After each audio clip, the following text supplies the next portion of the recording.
She had mastered the art of death without dying.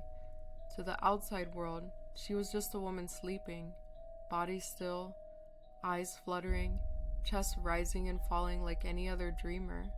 But inside, she was everywhere else. She slipped from her body nightly like a hand from a glove and drifted into the dreamscapes of others, moving backward and forward in time through their fears, obsessions, and rotting memories. They called it astral projection. They thought it was spiritual healing. They were wrong. Dreams are not made of thoughts. They're made of hollows, the space left behind when someone dies in fear. And she had learned to walk those rooms. Tonight, she entered a butcher's dream from 1912. Not metaphorical, a real butcher. He had bludgeoned his wife and daughter and fed them to his pigs. His dreams were always the same. The bone saw that wouldn't stop humming, his wife crawling up through the floorboards with glass eyes and sewn lips, the pigs whispering secrets in Latin. She didn't comfort him. She didn't alter the dream. She studied it. He never noticed her in the corner. Most never did. She was a shadow among shadows. By 3:11 a.m., she had shifted into a dream from a psychiatric ward patient in 2051, a man who had sewn his eyes shut in real life, claiming they were looking through him. His dreams were blinding white voids with red shapes that moved only when not watched. She watched anyways. The shapes paused, tilted, acknowledged her. That was new. She closed the window behind her, sealed it. She always sealed everything. A crack was all it took for something to follow. At 3:56 a.m., she dropped into the dream of a corpse, a man dead 2 days, but whose mind had not yet released his final nightmare. Those were dangerous, stagnant, maggot-ridden, and slow.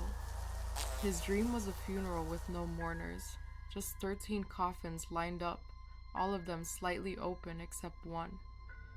The closed one had her name on it. She fled, slamming the casket lid shut behind her. She was shaking by the time she reached the liminal veil, what she called the between, the space where she usually paused before returning to her own body. It resembled a train station buried beneath a lake. Old announcements played backwards, and shadows stood in the place of people, flickering like film negatives. But someone was waiting there this time.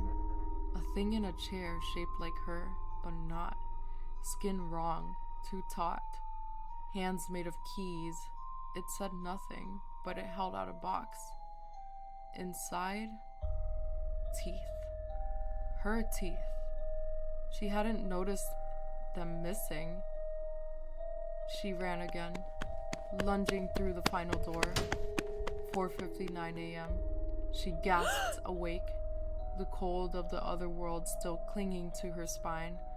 Her room looked normal until she noticed the closet was open just a crack. She never left it open. She checked the windows. One of them wouldn't shut at first. Something resisted, like a breath pushing back. She forced it, latched it, then went to the bathroom. In the mirror, her reflection didn't move with her. It just stared, not angry, not surprised, just there, like it had been waiting longer than she had been alive. Written in fog on the glass, "The room remembers you." She opened her mouth to scream and felt the absence where her molars should be. Her hands were covered in red string.